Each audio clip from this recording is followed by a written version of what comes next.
Eu sou a Graziella e esse aqui é o ValenteCast. Hoje a gente vai falar sobre cirurgia bariátrica. Quase todo mundo imagina uma foto de antes e depois quando a gente fala sobre esse assunto. O que ninguém mostra, na verdade, é o que está no meio.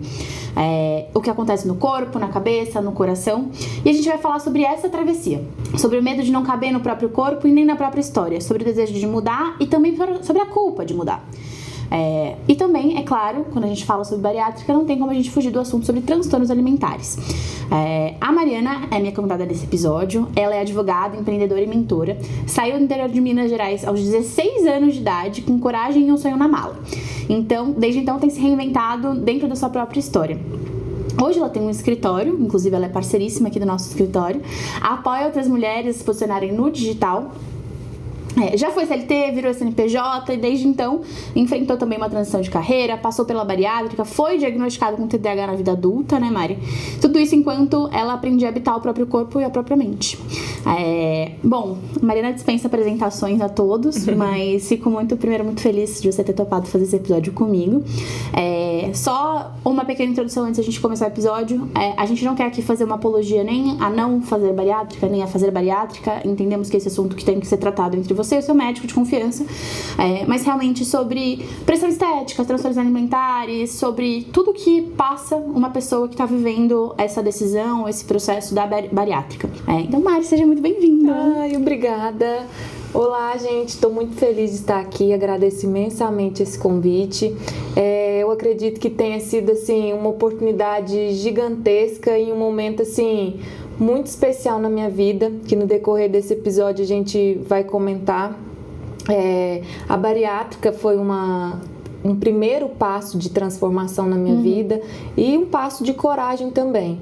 Mas antes de qualquer coisa, é exatamente o que você já falou, isso é um assunto extremamente delicado, é algo que precisa ser muito bem tratado, tanto com o médico quanto com uma equipe aí multidisciplinar. Então, psicólogos, fonos, são profissionais que muitas vezes são ignorados, mas que lá na frente faz toda a diferença no processo pós-bariátrica, porque realizar a bariátrica hoje está praticamente muito fácil, comparado a anos atrás. Mas o que vem depois dela? E aí nós vamos falar um pouquinho disso. Perfeito. Também. Exatamente.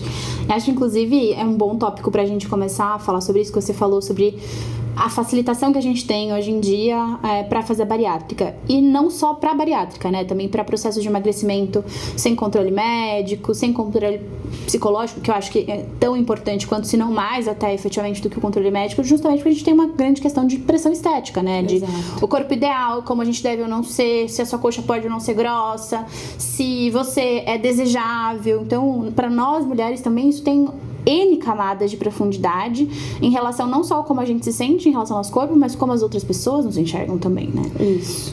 Me conta então, assim, do começo, como foi esse processo decisório de resolver fazer a bariátrica, o que te movimentava, por que você tomou essa decisão? Para eu chegar nesse ponto de chegar a fazer uma bariátrica, eu vou ter que traçar uma trajetória aqui para que seja compreensível a todos que estão nos ouvindo, nos vendo e tudo mais. Eu comecei a namorar aos 15 anos de idade, foi meu primeiro namoro. E, infelizmente, foi com uma pessoa extremamente tóxica, abusiva, e à época eu não conseguia enxergar isso. Fato é que os apontamentos sobre o meu corpo vieram dali. Eu sempre fui uma pessoa obesa. Eu fui uma criança obesa, eu fui uma adolescente obesa e aos 15 anos, na flor da adolescência ali, chega uma pessoa e que vem trazendo uma carga assim, extremamente pesada e negativa e onde começa ali a distorção de imagem e talvez até de personalidade. Então, assim, foram 6 anos de namoro, então dos meus 15 aos 21 anos. Depois disso, eu ainda continuei muito presa a essa pessoa emocionalmente e psicologicamente, porque pra mim, só ele poderia me aceitar. Porque eram as coisas que ele falava. É um clássico, né? Assim, isso tem muito a ver também com o que a gente trabalha dentro do escritório, em que as nossas clientes trazem do ciclo da violência doméstica, né? Acho que a gente pode classificar como relacionamento violento, mas sobre justamente... infelizmente, a vítima, quando ela tá dentro de relacionamentos violentos nesse nível, ela acaba acreditando que ela não vai ser aceita em outro lugar, que ela não vai ser amada, que ninguém é capaz... Ninguém que ela não é capaz de receber amor, né? Sim. Enfim. E ali era algo que, assim, eu não podia existir. Então, eu só poderia existir na vida dele. E como que eu ia soltar essa pessoa? E aí, inúmeras traições, que ao longo do tempo eu fui descobrindo e tudo mais, mas fato é que eu ainda fiquei presa até meus 24 anos, ou seja, acabou em 2021, acabou, e eu fiquei presa até os meus 24 anos. 24 anos, neste mesmo ano, foi o ano que eu fui fazer um intercâmbio para a Irlanda. E o intercâmbio, ele foi algo extremamente, assim, disruptivo na minha vida, né? Embora hoje eu tenha consciência, a clareza dos motivos que me levaram a esse intercâmbio à época, porque eu não me encaixava na faculdade, logo eu não conseguia formar naquele ano, a minha turma estaria formando, e como eu estava super atrasada na faculdade, o intercâmbio foi uma fuga, que hoje eu consigo ter muita clareza disso, né? Mas uma fuga deliciosa também, né? Convenhamos que viajar é tudo de bom. Não, foi maravilhoso. Nem te culpo, acho que tá tudo bem. E aí, no intercâmbio, eu comecei um outro movimento de descoberta, de realmente me despir ali em uma nova língua, em uma nova identidade, uma nova pessoa e um novo ciclo de amizades, totalmente diferente daqueles que eu vinha cultivando, porque eu entrei numa faculdade muito elitista em BH, então assim, eu já vim de uma cidade do interior, tive que quebrar muitos paradigmas. Quando eu chego na capital e caio naquela faculdade, era uma faculdade assim, em que éramos muito estudantes pelo FIES, mas a maioria esmagadora das pessoas tinha uma condição social muito diferente da minha. E quando eu chego no intercâmbio, estávamos ali pessoas de diferentes tipos, de condições financeiras, de diferentes tipos do Brasil, inclusive de regiões do Brasil. Eu falava que nós fazíamos não só um intercâmbio de línguas, né, mas um intercâmbio cultural do próprio Brasil mesmo, porque era gente assim de todos os lugares. E ali, até porque nas condições normais de temperatura e pressão, você jamais teria oportunidade, talvez, de conversar com essas pessoas, trocar vivências, enfim. E eu caí numa casa que a escola, que ali na agência, quando eu comprei e tudo mais, a agência tinha, a escola que eu fui estudar tinha parceria com essa casa, e nessa casa nós éramos 13 pessoas, uma casa gigante. E nessa casa tinha gente de todas de umas 4 nacionalidades diferentes, mais outros brasileiros. Então foi, assim, sensacional, e pessoas que eu carrego até hoje. E no intercâmbio começou esse processo de tipo, cara, essa pessoa não me pertence mais, nem o ex, nem a Mariana. Quem sou eu? O que eu gosto de fazer? Do que eu gosto de participar, de frequentar, de ouvir, de comer, de consumir. Nossa, eu escuto isso tanto, mas tanto, porque rola de fato uma crise de identidade, né? Depois que você sai de um relacionamento abusivo, você tá tão presa naquela pessoa, e não precisa nem ser um relacionamento de anos, às vezes é um relacionamento de meses, que você é colocada numa posição em que você perde sua identidade, você perde seus gostos, você não tem mais contato com a sua família, com seus amigos. Então, assim, é um processo de redescoberta que, inclusive, muitas vítimas tardam a procurar sair daquele relacionamento justamente pelo receio de não conseguirem se encontrar, de nem saberem como procurar, né? Exatamente. E nada melhor que uma viagem pra isso, né? Nada. Que é um negócio que tira a gente completamente da nossa zona de conforto. E lá ainda eu tentei contato, eu tentei alguma coisa, porque isso, embora nesses 3 anos que nós já estivéssemos separados, eu vivendo a minha vida, fazendo e acontecendo, conhecendo outras pessoas, saindo, mas eu estava envolvida emocionalmente ainda.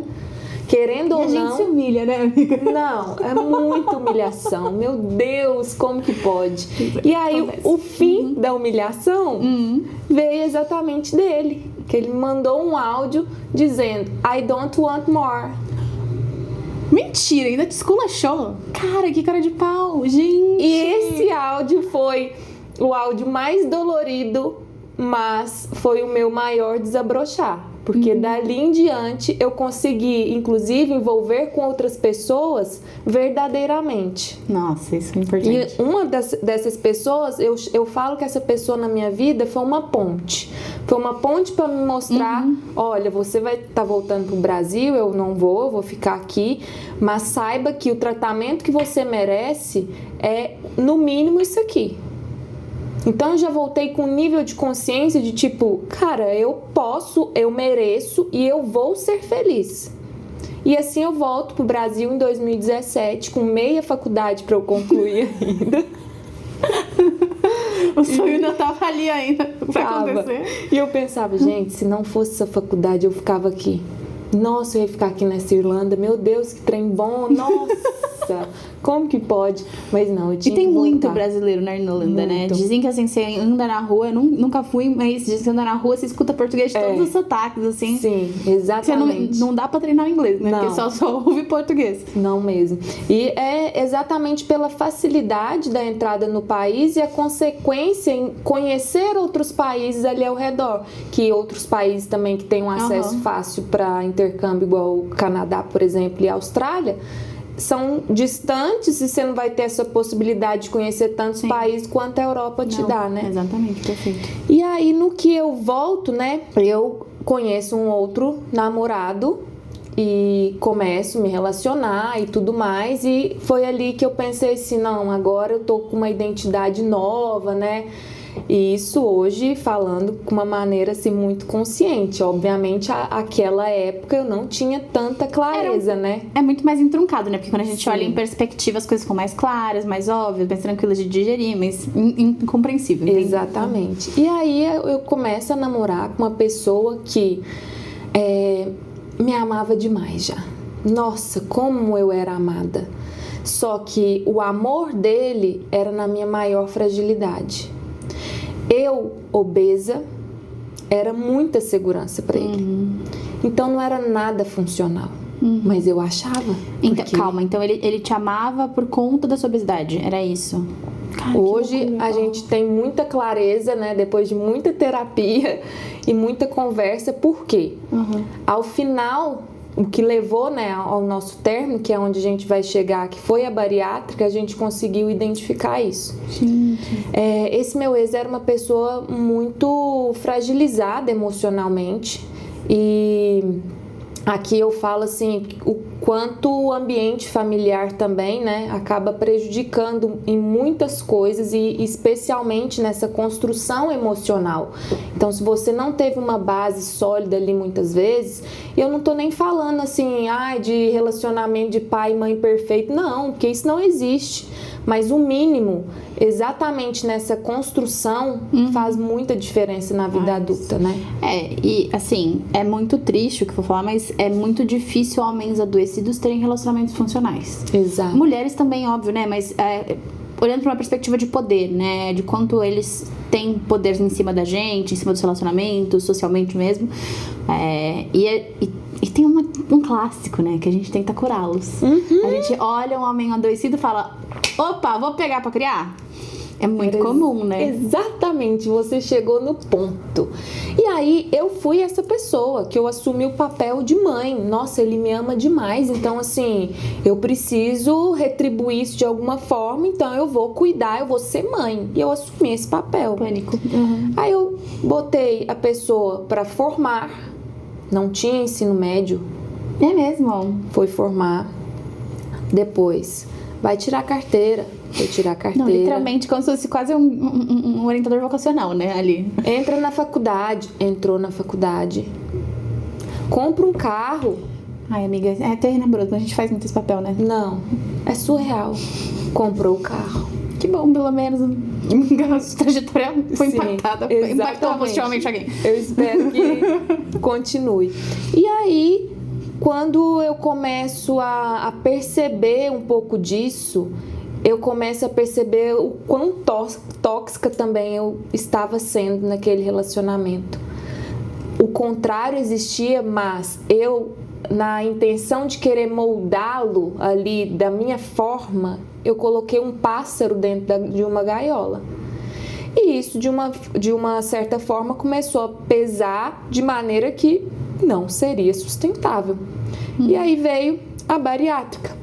Em meio à pandemia, eu já estava tratando há 3 anos, e aqui fica uma observação muito importante. A cirurgia bariátrica foi extremamente banalizada. Hoje, a bariátrica é como se fosse ali extrair um dente ciso. Só que a bariátrica é um processo extremamente profundo. Foram 3 anos de tratamento com psiquiatra e psicólogo para eu ter a certeza de que não, realmente é esse o caminho, porque eu sou uma pessoa adoecida. A obesidade é uma doença e através dela me trouxe várias outras doenças também, inclusive a emocional. Então a gente precisa ter muita clareza disso, que não é só pagar um médico e ir lá fazer a cirurgia. O processo começa muito antes da mesa de cirurgia. E não adianta também fazer a cirurgia e não tratar todo o resto, né? Porque, Exato. Como você falou, tem todo um processo emocional por trás. Eu imagino que a gente não tá falando tão somente, por exemplo, da forma como a gente se enxerga, né? A gente tá falando literalmente de distúrbios de imagem, transtornos alimentares, depressão, ansiedade, Sim. enfim, N coisas que são acessórias e que, óbvio, né? Enfim, não independe de você ser ou não uma pessoa obesa, mas no final das contas vira quase que uma relação de codependência, né? Com outras doenças. Sim, é um combo mesmo, completo assim, que a obesidade, ela nos traz as doenças físicas, que ali é a diabetes, uma hipertensão, o meu problema principal era o problema na coluna, entre várias outras. Além disso, as emocionais. Então, muita gente tem transtorno de personalidade, tem depressão, tem ansiedade, entre várias outras doenças. E, amiga, o que foi o start, assim, foi a viradinha de chave? Tipo, ok, vou procurar um profissional pra ver se é viável fazer uma bariátrica. Então, na verdade, não fui eu que procurei, foi o médico que me direcionou. Logo que eu volto do intercâmbio, em 2017, eu volto com um problema sério na coluna. Porque no intercâmbio fiz muita estripulia e ao mesmo tempo trabalhei muito. Viveu, né? Viveu. E trabalhei muito. E o que tem pro brasileiro lá fora, a gente sabe que é subemprego. E eu me joguei, porque o meu objetivo, para além de uma segunda língua ali, era depois viajar. Então eu queria viajar, eu fui fazendo e acontecendo, e aí você entra num loop infinito, que toda quantidade de dinheiro é pouco, porque seu objetivo final é viajar, o meu pelo menos. Tem gente que quer trazer dinheiro, enfim. E aí quando eu volto com esse problema na coluna, vou até um ortopedista que cuida de coluna. O primeiro ponto errado aí, que depois eu fui direcionada para um neurocirurgião, que é quem de fato cuida de coluna. Quem tem problema de coluna não tem que ir em ortopedista, porque o ortopedista vai te dar encaminhamentos muitas vezes que não funciona para o problema talvez que você tem na coluna, que era o meu, hérnia de disco e uma lombalgia crônica. Até porque é muito perigoso, né? Mexer na coluna é muito perigoso. Exatamente. E ele fala, olha, a sua coluna é de uma senhora de 80 anos. Eu não vou fazer cirurgia em você, mas eu te recomendo fortemente que você procure um cirurgião para fazer uma bariátrica. Eu falei, como assim? Ele falou, porque eu não estou pensando hoje, eu estou pensando a longo prazo. Em tudo que você me contou aqui, você já vem de uma família obesa, você já está obesa, e a continuação disso é uma obesidade mórbida. Aquilo, meu mundo caiu. Foi a primeira vez na vida que eu ouvi falar de bariátrica pra mim. E como, assim, voltando só um pouquinho, porque eu fiquei muito curiosa com isso, como que você se enxergava antes de ouvir sobre a bariátrica? Você tinha alguma questão com o seu corpo? Todas as questões. E é isso que eu comecei falando no início do episódio, que esse podcast veio a calhar muito, porque essa semana eu tive uma conquista gigante. Eu comprei meu primeiro espelho aos 33 anos. Caramba, mãe. O primeiro espelho de corpo inteiro. Que legal. Porque eu não conseguia me enxergar. E quando eu faço o caminho de volta, eu vejo que na minha casa, na casa dos meus pais, também não tinha um espelho de corpo inteiro. Nós tínhamos um espelho daqui pra cima, que era o do banheiro, no quarto da minha mãe tinha. Não consigo enxergar, então não consigo ver que em algum momento eu me via. E aí foi muitos anos essa pauta na terapia, até que ela falou, você vai incluir na sua listinha de coisas que você precisa comprar. Você vai começar a se tocar. E foi a minha falecida psicóloga que começou a falar disso comigo antes mesmo da bariátrica. Antes da bariátrica, ela falecida exatamente ano passado, ela veio a óbito, uma morte muito trágica. Meses antes, ela me deu um pratinho de sobremesa, antes da bariátrica. E ela falou assim, e um espelhinho. E ela falou, a partir de agora, você vai começar a comer nesse pratinho para você começar a treinar o seu cérebro. E você vai começar a se olhar nesse espelhinho todos os dias. Olha para sua sardinha, olha para sua íris, olha para os seus cílios. Cada dia você vai fazer um exercício diferente. Obviamente eu fugi disso, né? Comi no pratinho de sobremesa, mas olhar no espelhinho eu falhei miseravelmente. Até porque tem, acho que, muita questão de transtorno de autoimagem, né? Também. Total, amiga. E aí foi exatamente isso que sempre fugi de mim mesma. Então, assim, o transtorno de imagem é algo que eu carrego uma vida inteira. Porque ali na adolescência eu fui moldada de que meu corpo era muito feio. Eu ouvi assim, você não vai atrás de mim com essa roupa de grávida não, né? De uma pessoa a qual te amava. E ainda que fosse uma roupa de grávida, qual que era o problema? Eu podia usar a roupa que eu quisesse, a roupa que me fizesse feliz e satisfeita naquele momento. Mas não, era algo extremamente pesado. E quando eu procuro esse médico, ele me encaminha para esse cirurgião, começa todo o processo, que foram esses 3 anos. E aí ele falou, tá, mas nós vamos tratar essa cabecinha então. Cara, que sorte que você deu, né? De encontrar um profissional que colocou isso, assim, na página de... Eu falo que, assim, foi um processo muito profundo, mas eu sou muito grata, porque eu caí no hospital psiquiátrico. E quando eu chego num hospital psiquiátrico para tratar de obesidade, tinha gente amarrado, que eu olhava ali e eu falava, gente, eu tô aqui por conta de comida? Como assim? Aquilo, pra mim, era algo assim, absurdo. Como que eu deixei chegar nesse ponto? Só que eu ainda não tinha compreensão de que eu era obesa e que a obesidade era uma doença. Foi aí que eu comecei a entender tudo. E ali eu fiquei por 3 anos. É um hospital em BH que chama Raul Soares, e lá tem muito residentes de psiquiatria voltados para transtorno alimentar. Então nós éramos os experimentos deles para as provas, avaliações e tudo mais, e tinha o professor orientador, que era o Dr. Sérgio, que nos acompanhava. E esse processo foi assim, eu sou extremamente grata. Muitas pessoas fugiram desse processo, mas eu permaneci ali, até que quando eu decido, chega o ponto, não, agora é o momento de realmente fazer a cirurgia, vamos fazer e tudo mais, pum, lockdown, pandemia. Minha cirurgia marcada para abril, tudo fechou no dia 8 de março. 8 ou 18? Acho que foi 16. Por aí, né? Traumas. Exato. E aí, aquilo ali pra mim foi assim, o maior banho de água fria que podia imaginar. Porque eu já queria tanto, naquele momento era assim, algo que, não, eu tenho certeza que é isso. E daí veio a pandemia e tudo mais. Quando foi em outubro, meu plano de saúde começa a liberar de novo cirurgias eletivas. E eu tinha muito medo de morrer, porque as notícias que aparecia quem estava morrendo, idoso e obeso. Eu falava, eu vou morrer nessa pandemia, meu Deus do céu. Eu criei uma loucura, eu lavava a mão 24 horas. Respeito, desculpa. E todo mundo, óbvio, em cada escala diferente, mas todo mundo viveu essa crise, né? De, meu Deus, eu vou morrer. Nossa, eu tinha assim... Eu lavava a mão, feria minha mão de tanto que eu lavava, uma confusão, uma mexida que eu arrumei dentro daquela casa. E aí, quando a secretária do meu médico liga e fala, você quer? Eu falei, eu quero. Porque na minha cabeça era preferível morrer na mesa de cirurgia do que eu morrer com falta de ar.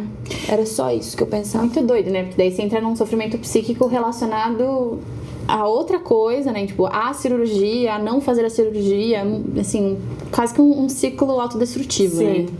E assim, graças à minha terapeuta, é que segurou na minha mão mesmo à época, porque senão, como diz o ditado, eu tinha batido pino. Não tinha condições. Eu amo os ditados mineiros. Muito bom. E aí, eu faço a cirurgia em novembro de 2020. Então, esse ano completo 5 anos de bariátrica, em novembro. E quando eu saio da cirurgia, meu segundo ex, esse que me amava muito, vai me buscar e eu já sinto ele muito diferente comigo. E a minha mãe, que estava ali comigo, me acompanhando, falou, nossa, o fulano tá muito diferente. E dali em diante, tudo se perdeu. O namoro acabou. E eu falo, gente, não é a distância que separa, é o silêncio. Silenciou, acabou. Porque as pessoas não sabem, não têm consciência, Grazi, você sabe muito melhor do que eu, que silêncio também é violência. Sim. E talvez uma das piores, porque você não sabe nada que está acontecendo. Você não tem artifícios para nada, você não consegue. O que eu faço? É uma violência psicológica tenebrosa, né? Porque você não sabe o que está fazendo de errado, se você está incomodando a pessoa, se a pessoa está com algum problema de trabalho, o que é. E daí, obviamente, o mais fácil da nossa cabeça, quando a gente não tem informação suficiente, é preencher lacunas. Sim. Como que a gente preenche lacunas? Partindo do pressuposto que o problema sou eu. Exatamente. Então vira ali realmente uma bola de neve de sofrimento psíquico, né? É muito...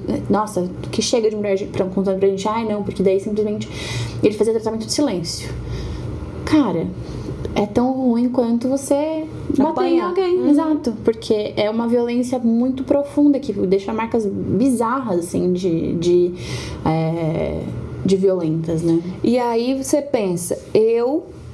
num processo desse, ali tomando um copinho de café de meia hora, o que era possível. Nossa, isso deve ter sido... E aquilo muito batendo louco, na minha cabeça, tipo, o que tá acontecendo? Meu Deus, o que eu fiz? Aí teve um dado momento, mas um espaço muito curto, que eu comecei a pensar, por que eu fiz a bariátrica? E esse é o problema do relacionamento abusivo, né? Que independentemente da decisão, de tomar a decisão ou não de fazer a bariátrica, isso, enfim, é irrelevante, a gente começa a questionar nossas escolhas. Pra caber no espaço Que do a outro. pessoa tem reservado pra você ali. Exato. E aí eu falei, não. É onde minha psicóloga vem e fala, para, porque você é dona das suas escolhas e não o outro. Se isso é um problema para ele, quem tem que cuidar disso é ele e não você. E foi aí que nós começamos a entender. Então, o processo do término, porque de novembro até janeiro, que foi quando acabou o namoro, esses 2 meses foi o tempo perfeito pra gente começar a entender. A dinâmica dele era essa mesma. E aqui eu não tô fazendo nenhum juízo de valor com relação a ele, muito pelo contrário, tem um carinho imenso, e eu acredito assim, cegamente, que ele não tinha consciência disso. Ele não tinha consciência do que ele estava fazendo. E mais uma vez, foi uma pessoa que foi estrada na minha vida. Foi uma pessoa que me amou quando eu menos me amava. Então, se eu não puder ser grata a isso, eu vou ser grata a quê? Ele segurou na minha mão até onde ele conseguiu. E eu preciso reconhecer isso. Só que nisso a gente começou a entender a dinâmica, e até que chegou janeiro, que estava assim insustentável, e o homem tem uma dificuldade gigante para terminar, né? Pois é. Aí foi onde eu cheguei já destruída, de 2 processos diferentes, o da bariátrica e vivendo esse luto já de um relacionamento de 4 anos, chego e falo, fulano, não dá mais. E nisso eu morri de novo para renascer. E aí o processo da bariátrica ali acontecendo, eu desidratei, eu só chorava, eu fiquei assim, O corpo devia estar super fragilizado também, né? não Em tava tudo isso. comendo e só chorava, chegou ao ponto de ter que tomar soro, porque eu desidratei. Jesus amado. E aí foi onde começou a nova construção, de tipo, mais uma vez, quem sou eu? O que eu gosto de fazer? E eu ia até aproveitar para te perguntar nesse gancho, você estava ali antes do processo da bariátrica tratando dos seus transtornos alimentares, passou por um processo da bariátrica gravado por um sofrimento psicológico por conta dessa relação, e como que ficaram os transtornos depois? Quais foram as lutas que você teve que travar ali pós-bariátrica para principalmente não se deixar entregar para novos transtornos, por exemplo, uma busca obsessiva pela magreza, coisas do gênero assim? Então, eu acredito que esse processo antes, pré-bariátrica, ele já me preparou muito para o que estava por vir. Os outros transtornos que muitas pessoas bariátricas desenvolvem é a compulsão por compras, o alcoolismo, o uso exagerado, né, muitas vezes aí de drogas e tudo mais, e outras que realmente perde a cirurgia, que não consegue ali controlar a alimentação. Eu confesso que, graças a Deus, tudo se manteve muito equilibrado. Eu fui buscar tratar uma outra parte que estava muito ferida e talvez a minha atenção ficou toda voltada para aquilo, para o autoconhecimento de quem era eu, do que eu gostava de fazer, qual comida que eu gostava. E que no final das contas nem a outra parte, né? Só uma parte estava um pouco mais escondida dentro de todas essas questões, né? E que muitas vezes a gente deixa levar dentro de um relacionamento, né? Porque acaba que ali, em razão da convivência, do costume, fica uma vida só, quando na verdade são 2 indivíduos. Então cada um deveria ter a sua vida e não uma vida só para ambos. E a gente se perde muito nisso, que é muito triste, porque quando você afunda, você vai lá no fundo do poço, você fala, meu Deus, e agora? Como que eu vou caminhar sozinha? Quando, na verdade, você começou a caminhar antes mesmo de 1 ano de idade, sozinha. A gente negligencia a importância da individualidade dentro de um relacionamento, né? De ter amigos que são só seus, desejos que são só seus, sonhos que são só seus, vontades que são só suas. Eu vejo que isso é muito comum, principalmente pra nós, né? A gente é criada pra viver em função dos nossos namorados, maridos, então... mas fulano quer mudar pra tal cidade, então eu abandono toda a minha carreira e vou junto. Mas fulano quer ter filho com tal idade. Tá, mas eu não tô no momento da minha carreira pra ter filho, então... Mas tudo bem, se o que fulano quer, eu vou fazer isso. E é a mesma coisa com pequenos hábitos, por exemplo. Pegar pra você todas as bandas que ele gosta e começar, tipo, assumir a identidade do outro, né? Sim. É muito comum. Foi exatamente, falando de bandas, foi exatamente isso, porque ele era músico. E assim, eu tive um contato com música que nunca tinha tido antes. E assim, foi muito valioso, sabe? Mas deixei pra trás muito dos meus gostos também. E que ali nessa descoberta eu falei, não, eu gosto disso, eu amo sertanejo. Eu gosto também, não dá pra negar. Não ouvia. Eu sou do interior, né? Como pega os paulistas aqui. E aí eu falei, eu não ouço sertanejo há quanto tempo? E aí você vai resgatando isso. E eu falo assim, foi um processo extremamente doloroso, né? Esse resgate. Mas foi assim, talvez um dos maiores que eu vivi, assim, de resgatar de fato a minha identidade e bater o martelo em vários pontos de que isso aqui eu não tolero mais. Quais são os meus negociáveis, né? Eu lembro que logo que eu terminei esse namoro, eu fiz um curso sobre amor próprio e tudo mais. Foi uma pessoa assim muito querida que me ajudou muito e ela falava, faz um inventário desse relacionamento, escreve o que era bom e o que era ruim. E eu falei, nossa, escrever? e eu peguei o papel e a caneta e fui realmente escrever. E aí você começa a enxergar que tinha muito mais coisas ruins do que coisas boas. E depois disso você fala, não, pra mim, inegociável no relacionamento é isso, isso e isso. E a partir disso, você começa a caminhar em sentido aquilo que você deseja. Que foi exatamente aí que veio a calhar de conhecer o meu esposo. Grande fã de Pedroca. Muito fã. E que aí, você, depois que você se cura, que você vai no fundo do poço, que você faz esse caminho de resgate aí, de identidade e tudo mais, você se enxerga de uma outra forma, mas talvez ainda não o suficiente de falar assim, não, acho que eu tô pronta pra viver um novo amor e tudo mais. Mas, mais uma vez, né, eu acho que o amor, ele aparece assim no momento em que você tá mais distraído possível. Eu jamais imaginaria que ia conhecer meu marido numa noite de Réveillon dentro de casa com Covid. Porque eu acabara de perder uma viagem pro Chile. Porque daí você foi fazer o quê? Eu tinha testado positivo para Covid, não podia embarcar, obviamente, né? E não ia entrar lá no Chile, porque precisava do PCR, né? E aí eu entrei no Tinder e comecei a conversar com ele. Dia 31 de dezembro de 2021. E cá estamos. Casadíssimos. Ai, eu amo. Então, assim, eu sempre uso essa palavra porque foi isso, foi um resgate. E foi um resgate não só da Mariana desse relacionamento de 4 anos, mas da Mariana enquanto criança, que sofria bullying, vivia a gordofobia ali, mas não se falava desse tema. Nem isso tinha não era esse termo, pauta, né, efetivamente. A gente nem sabia jamais. que era gordofobia.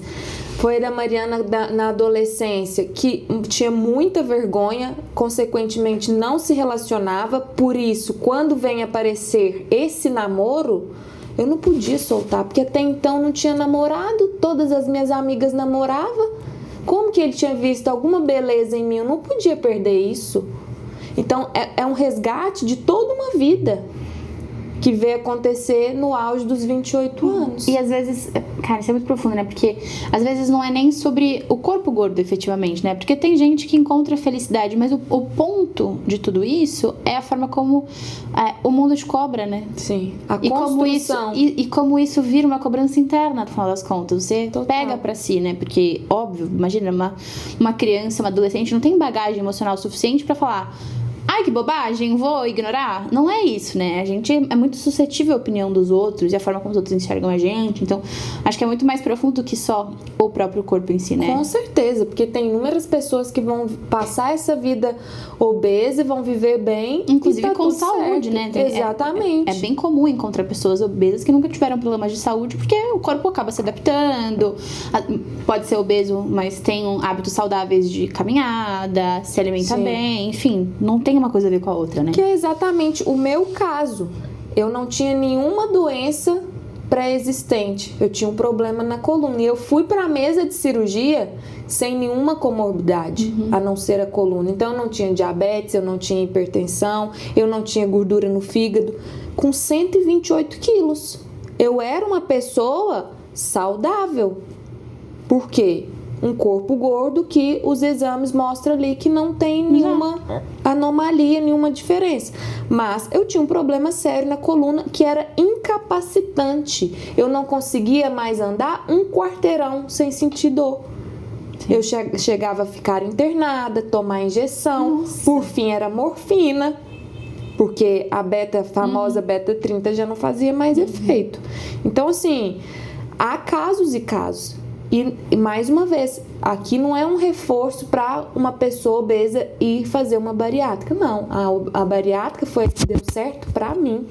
Sim. A ideia é, de fato, a gente contar uma história e o que há por trás dessa história, né? Óbvio que a bariátrica é parte negável da sua trajetória, mas a gente tá aqui pra falar sobre o processo todo, né? De se encontrar, de se reencontrar em determinado momento, depois que você se perdeu novamente, né? Então, assim, o peso realmente ele é acessório dentro dessa discussão.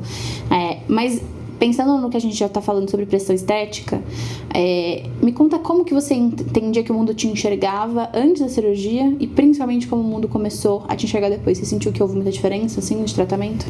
Grazi, antes, para começar, no auge da minha obesidade, né, que foi, eu digo o auge, que foi ali entre os 116 quilos aos 128, que foi que eu fui pra cirurgia, eu comecei a me esconder. Eu me escondi, assim, de todo mundo, de todos os lugares. Eu lembro que eu recebi um convite para eu ir num casamento de uma querida lá da minha cidade, e talvez ela não entenda até hoje o porquê que eu não tenha ido. Era um casamento tão intimista, tão fechado ali, e ela me convidou com tanto carinho, e eu não fui. E até hoje eu não consegui dar uma satisfação para essa pessoa. Mas porque eu já estava adoecida, eu não conseguia enxergar. E aí eu sempre me escondia de tudo e de todos. Tanto que nesse caminho, nesse período, eu terminei o estágio da faculdade que eu precisava para poder formar, e depois do estágio, tipo, o que eu vou fazer? E aí todo mundo falava para mim, vai lá conversar com seu ex-chefe, que hoje é meu atual parceiro, né? Vai lá conversar com ele, às vezes tem uma vaga lá, você gostava tanto de trabalhar lá e gostava tanto do seu trabalho. Eu falava, não, eu não quero que as pessoas me vejam assim. E isso eu fui empurrando até onde eu consegui. Chegou um momento que a vida tinha que continuar, eu comecei a me expor. Mas eu sentia que o olhar era de que eu não era capaz. Porque a pessoa obesa, infelizmente, ela é estereotipada de que ela é incapaz. O gordo, ele é uma pessoa incapaz. É uma confusão, né? Parece que, não, porque é preguiçoso. É bizarro, né? Uma linha de então era como se eu não desse conta de fazer o serviço que me fosse dado. Era como se eu fosse insuficiente para desenvolver determinada atividade.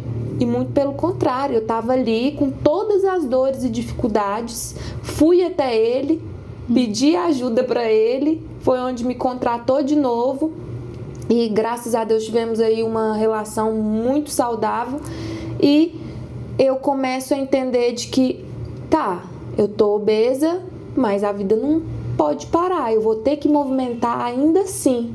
A sua obesidade também, efetivamente, não muda a sua capacidade, né? Não tem nada a ver. E isso era algo que tinha sido colocado pra mim, mas eu não podia aceitar, porque a vida não ia parar. Mas, depois, é como se eu fosse a pessoa assim, mais competente da vida. Isso é muito triste. Isso é muito triste porque eu já carregava comigo que o gordo fedia. Eu carreguei a vida inteira esse estigma de que uma pessoa gorda era, igual fala lá no interior, fedorenta. E aquilo me levou a situações de que eu andava com desodorante íntimo na mochila, lencinho umedecido, desodorante, perfume. Foi a minha vida inteira. Álcool em gel, sempre usei álcool em gel, não foi só na pandemia, porque eu tinha que estar impecável, porque eu já era gorda, então as duas coisas não cabia. E em que momento que isso foi colocado para mim? Foi toda uma construção, ao ponto de me trazer problemas sérios de saúde, como infecções urinárias recorrentes, assim, muito fortes. Por quê? Eu limpava tanto, eu higienizava tanto, ao ponto de desfazer ali o pH necessário para as partes íntimas. E depois que isso passa, né, que aí vem a perda de peso e são 65 quilos eliminados, aí, nossa, eu começo a ser a pessoa mais brilhante, a pessoa mais capaz, orgulho. Até então não era orgulho. Até então não trazia orgulho pra ninguém. Até então era algo assim, só mais uma nesse mundo. Aí as pessoas começam a me dar ouvidos, aí eu começo a ter voz, eu começo a entrar em espaços e ambientes que jamais eu tinha sido convidada. E isso eu falo isso com muita clareza. Me trouxe inúmeras oportunidades, mas eu tenho muita clareza a razão de tudo isso. E eu não ignoro, porque faz parte de todo um processo meu. Mas eu tenho certeza que se eu fosse obesa, em muitos desses lugares ainda eu não teria pisado. Cara, que profundo, né? Que difícil de lidar com isso. Eu fico imaginando que ainda deve persistir uma sensação de tipo, ok, mas quem que é bem-vinda aqui? É a Mari magra ou a Mari gorda? Que coisa louca, assim. E, assim, pra gente começar a caminhar pro fim da nossa conversa, eu queria entender com você também, assim, teve N dimensões na sua vida fazer uma cirurgia bariátrica. Se uma mulher chegasse pra você hoje e falasse, tá, eu tô pensando em fazer, o que você gostaria que essa mulher soubesse? Que ela tivesse pra si e considerasse antes de decidir fazer ou não uma cirurgia bariátrica? Isso aconteceu ontem. É mesmo? Uma colega nossa da mentoria me procurou ontem e com muito dedo, assim, as pessoas acham que isso pra mim é um tabu. Mas eu falo abertamente sobre a bariátrica, eu não tenho vergonha de esconder, muito pelo contrário.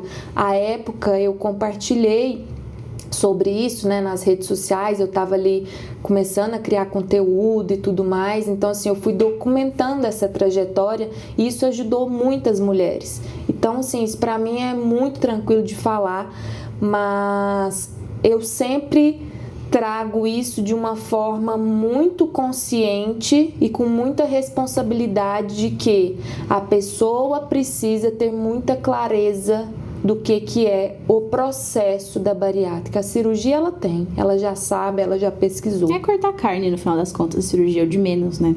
Mas o processo, então a dica que eu dei para ela ontem foi: procure uma psicóloga. Procure uma equipe multidisciplinar.